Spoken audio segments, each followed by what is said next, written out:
अभी हाल में हमारे हिमाचल में बहुत बड़ी घटना घटी है कि हमारे जो आज़ाद विधायक थे उन्होंने रिजाइन किया है। तो हमारा ये मानना है कि जो उन्होंने रिजाइन दिया है तो उन्होंने क्यों दिया है, सरकार के पर जनता पर क्यों बोझ क्यों डाला हुआ है। तो क्या मानते हो ये जो दोबारा इलेक्शन हो रहे हैं इनका जनता पर कितना प्रभाव पड़ेगा? प्रभाव नहीं पड़ेगा, जनता मर जाएगी। खर्च पे खर्च खर्च, कल ये करेंगे परसों और दूसरा रिजाइन दे देंगे तो चलता रहेगा ये। तो सरकार को क्या नीतियां अपनानी चाहिए इसके उपलक्ष्य में? बस पहले ये होना चाहिए कि जब एक बार चुनेंगे 5 साल वो कहीं भी ना जाए, तो 5 साल तो पूरे करें अपने, जनता पर जो बोझ ना पड़े। ये बिजनेस मंच हो गया। अभी पहले होती थी जो जो विधायक बनते थे वो सेवा के लिए जाते थे, अब जो जो विधायक हैं वो इसलिए जाते हैं कमाने के लिए, जो कमा रहे हैं। मतलब इसको सेवा नहीं है, जे सेवा भावना कोई नहीं है, सेवा भावना खत्म। तो ग्रेड वासियों को क्या संदेश दोगे आप, एक एनजीओ को होने के नाते? उनको कहना है कि जो देख सोच कर लें, जो अच्छा जो आए, पुराने जो जो पिछले हैं दूसरे सीटे पीटे वो उसको वनवास अब फिर तैयार हो जाएंगे। नहीं तो अगर ऐसे करते रहेंगे, ऐसे अगर हम अपने गंदे विचारों वाले अगर आगे विधायक भेजेंगे तो ऐसे होगा। तो 13 महीने बाद ऐसे करेंगे। मैं जनता से ये अपील करूँगा कि अपने अच्छे सोच वाले अच्छे समाज से भी वो मतलब आगे आए। दल बदल का तो मैं अभी कुछ नहीं कह सकता, क्योंकि अभी तक ये पोस्टर मतलब कोर्ट में चला हुआ है कि दल बदल हुआ है या नहीं हुआ है, इसके ऊपर तो मैं नहीं बोल सकता।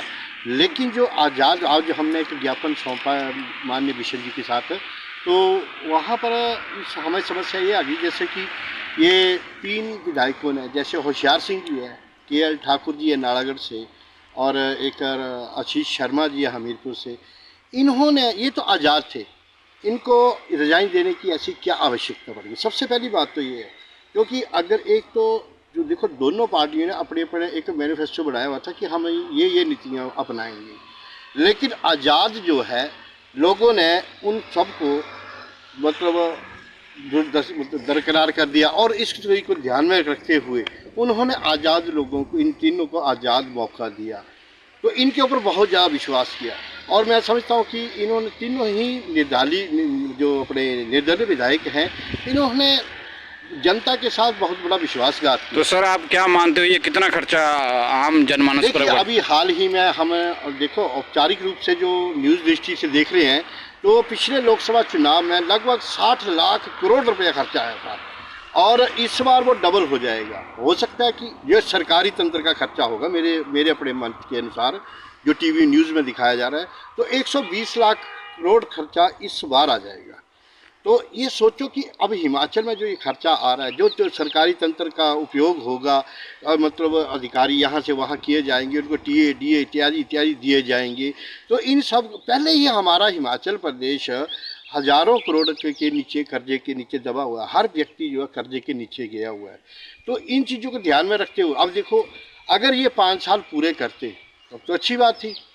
5 साल के बाद ये किसी भी दल में चले, हाँ इनको सरकार से कोई दिक्कत थी तो अब ये जनता में जाते, क्योंकि जनता द्वारा चुने गए हैं। और देखो जनता अपने आप नहीं लड़ सकती है, इसलिए वो सीधे तौर पर अपना एक प्रतिनिधित्व चुन के भेजती है। अब इसी प्रतिनिधित्व को भेजा था, अब ये हमारा प्रतिनिधित्व नहीं कर पाए। क्यों नहीं कर पाए, ये बहुत बड़ा एक जांच का विषय है। तो आप आम जनमानस को क्या संदेश दोगे कि ऐसे? आम जनमानस को यही संदेश देना चाहता हूँ कि हम मतलब सरकार प्रशासन से ये आवाज़ उठाई जाए कि ये जितने भी बंदे हैं, जब तक इनके ऊपर जांच, सबसे पहले इनके ऊपर जांच करवाई जाए। अगर ये जांच में दोषी पाया जाए, क्योंकि ये दोषी तो हैं ही हैं, क्योंकि इन्होंने लॉ के अनुसार 5 साल के लिए एक शपथ ली थी कि 5 साल में जो है ये आम जनता का प्रतिनिधित्व करूँगा, लेकिन इन्होंने 14 महीनों के अंदर ही इन्होंने गिरा दिया। चलो मान लेते हैं इनको कोई दिक्कत थी तो एक पार्टी से दूसरी पार्टी में जाते, दूसरी से पहली में आ जाते, मतलब बाहर से समर्थन नहीं करना था इनको। अगर सरकार नहीं कर रही थी, विपक्ष किसके लिए, किस चीज़ के लिए होता है? हम आम जनता को तो यही पता नहीं है कि विपक्ष क्या है। विपक्ष के बिना तो सरकार चल ही नहीं सकती, क्योंकि जब सरकार अपनी मनमानी करेगा तो विपक्ष मजबूत होना चाहिए। 28 बंदे होने के बावजूद भी अगर ये बोलते हैं कि सरकार जो है कुछ नहीं कर रही थी, तो आप क्या सोए हुए थे सभी विपक्ष में? तो आपको जनता ने क्यों चुन के भेजा हुआ है? विपक्ष इसीलिए जनता बना रही है। हिमाचल प्रदेश दो दलीय प्रणाली में विश्वास रखता है। इसमें सबसे बड़ा कारण क्या मानते हो जो इतनी बड़ी घटनाएं हो रही हैं? जो इतनी बड़ी घटना हुई है इसमें तो एक ही चीज़ का मैं अनुमान लगा सकता हूँ कि सिर्फ अनुमानित है कि मतलब ऑफ द रिकॉर्ड है सब कुछ, कि सबसे पहले कि कोई ना कोई तो इनको लालच मिला है, या कोई ड्रावा है या क्या नहीं है, या किसी दूसरी पार्टी ने बराबर बहकावे में, क्योंकि ये हिमाचल से बाहर नहीं है, काफ़ी लंबा समय बाहर रह के आए हैं, हो सकता है इनके ऊपर कोई दबाव था। अगर जनता में जाए आप दबाव बताओ क्या दबाव है, या तो इनकी कोई इच्छा, कोई असंवैधानिक इच्छाओं की पूर्ति हो गई है, दो ही कारण हो सकते हैं।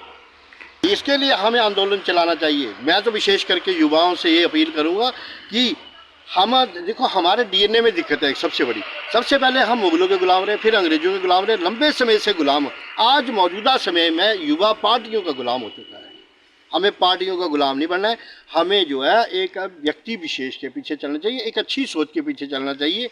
और अच्छी सोच के नेता जब तक हमारे समाज में चुन के नहीं आएंगे तो ये मतलब ऐसा आए दिन होता रहेगा, और जैसे श्रीलंका में हुआ है उससे भी ज़्यादा बदतर हालत में हमारा देश नज़र आएगा।